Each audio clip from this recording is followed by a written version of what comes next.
What's happening, guys? My name is Anthony, and in today's video I've got another league racing video for you guys. In fact, I think this is the first one that I've uploaded on F122, and this is in a league called Prospect Esport Zone. And this league I'm a reserve in, so I don't race every single race, and a lot of the time, like this race, I don't get told that I'm racing until basically a couple minutes before it starts. And in this one in particular, I didn't know that I was racing in this exact race until about 10 minutes before it actually started. So I needed to quickly hop on, quickly grab a setup, and quickly just do a little bit of practice at Canada, because I haven't really done too much of Canada when it comes to F122. But now you can see we're currently on our banker lap now, and once again, you know, it's just the same as any other league race. You just try and build yourself up throughout qualifying, especially in a situation where, you know, you haven't really had much practice and you were literally told 10 minutes before, okay, you're going to be racing and you're going to be in this car and blah blah blah. So yeah, just trying to build myself up. You can see Dangerous was he wasn't in the way, but at the same time, when a car's in front of you, you can easily distract you. But we've got 2 purples at the moment. I do think we were one of the first cars to come out, so don't really take that too lightly. But going into this league, I had done a previous race already, but not in this tier. This is tier 1. When I did my first race just to find my feet, I think I did a tier 2 race, and that was at Baku. As you can see, we invalidate our banker lap, but we decided to complete it anyway to see what it would have been. And it would have been provisional pole at the time, and even to the point where everyone else had done their laps, it would have still been pole at the time. As you can see, Leo doing a 10.8 at the time. But yes, I did a race at Baku in tier 2.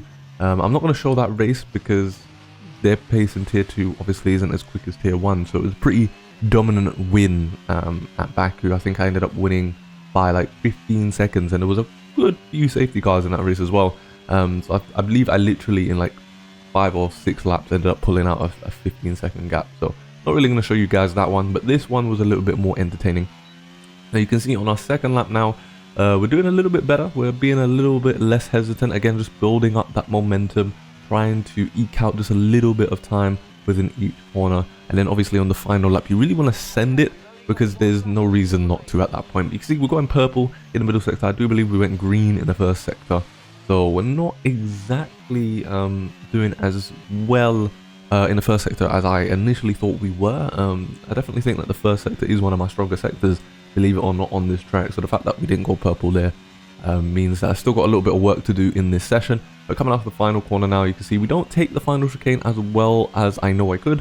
Obviously, you could take a lot more curb there on the second part, but we do get a little bit of time from that, and we do a 10.1, which did put us about 7 tenths, or 6 or 7 tenths roughly, ahead of Leo at the time. But you can see that Nick is ahead of us, and on our final lap, we've actually gained time, so we're still on pole at this point, going into this corner. But you can see I take a little bit too much curb, and we end up spinning the car. So yeah, sadly, we ended up being in P2 by just 24 thousandths of a second. And now moving on to the race, we have 3, we have 4, we have 5 red lights for our first race in tier 1 in this league. And lights out and away we go, getting a pretty good start on the hard tires. I was doing a hard to mediums on this one, just checking some other leagues to see what other people were doing.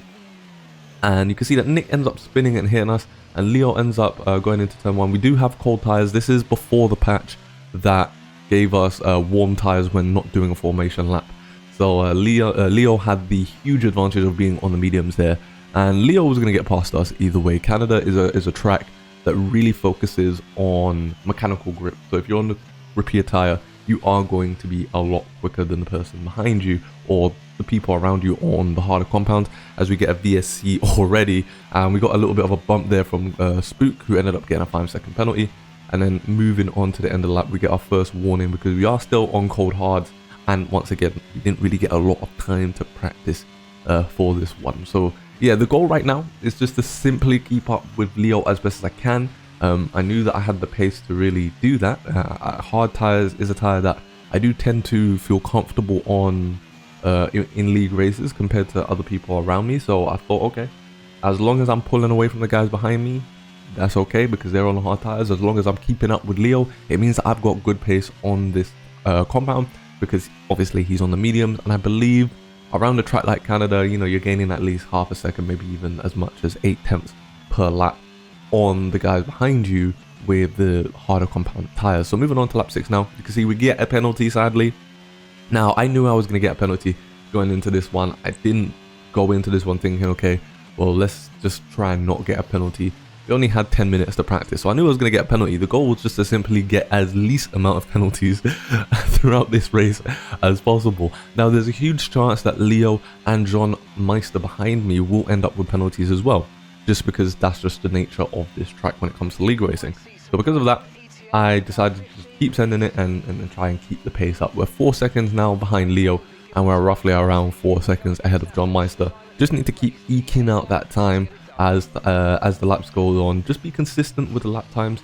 As long as you're consistent within a certain range, then you will eventually start to pull away from the people around you, just because you're more consistent than them and you're not making as many mistakes as they are throughout the race. So that does end up happening. You can see moving on to lap 9 now. I'm now 5 seconds ahead of John Meister, just through little mistakes that he was making versus those mistakes that we were not making.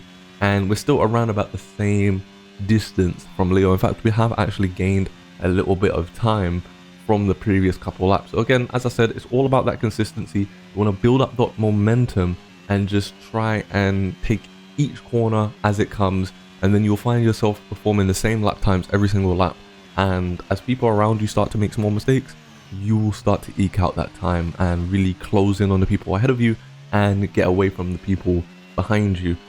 So yeah, at this point, the 3-second time penalty wasn't really affecting me mentally. I just completely forgot about it and just continued to focus on my driving.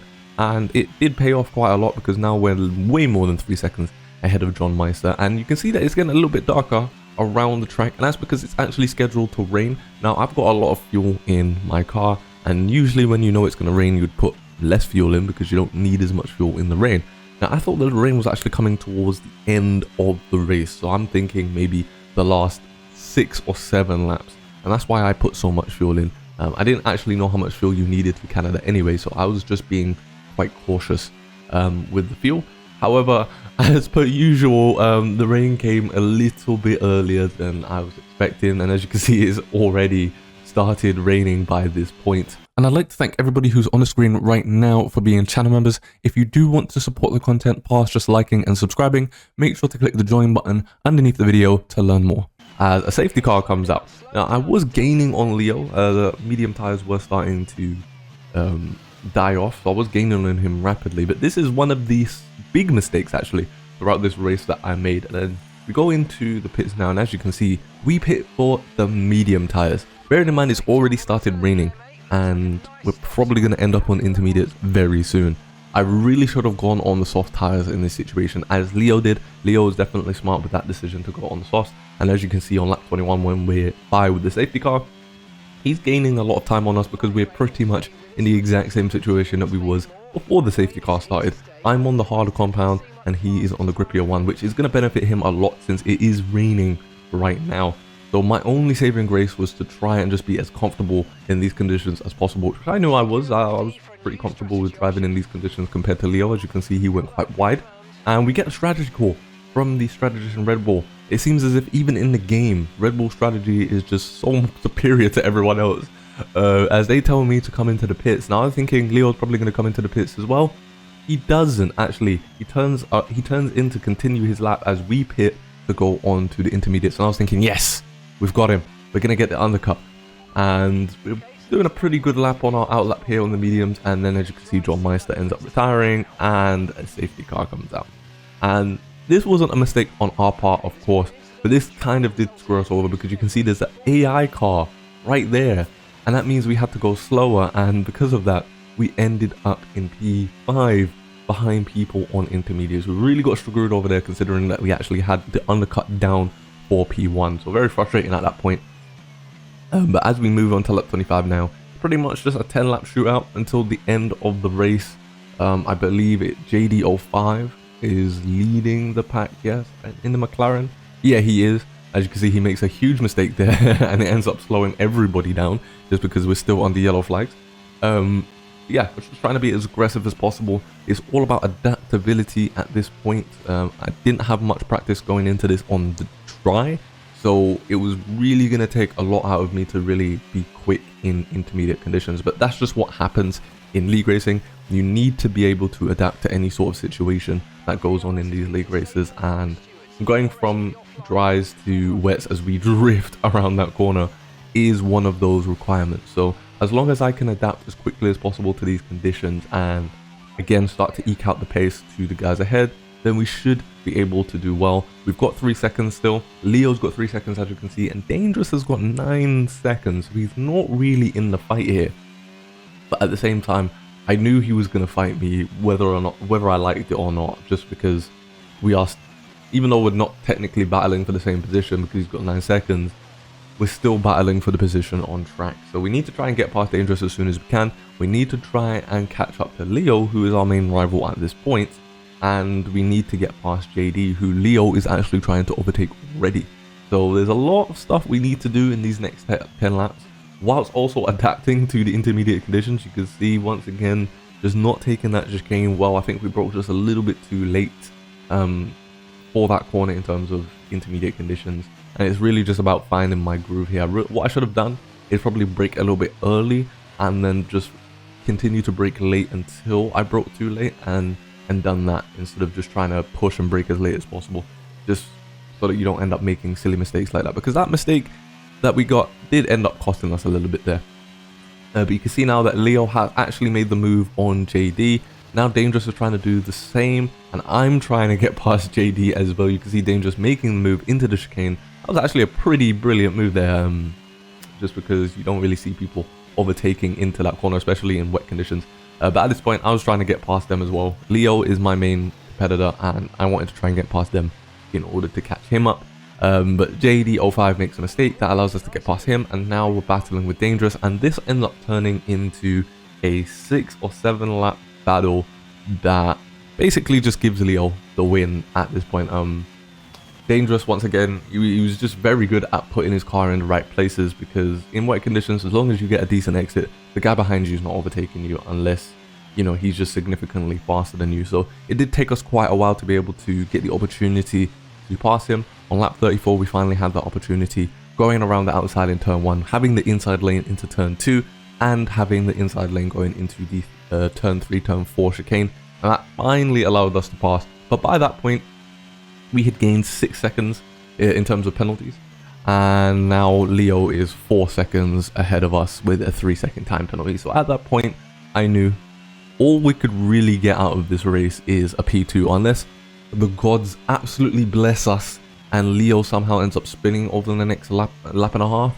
We were pretty much just cruising for P2 here, which, to be honest, I was pretty happy with at the time. And even now, actually, obviously you want to win the race, and obviously I felt like I had the pace to win the race.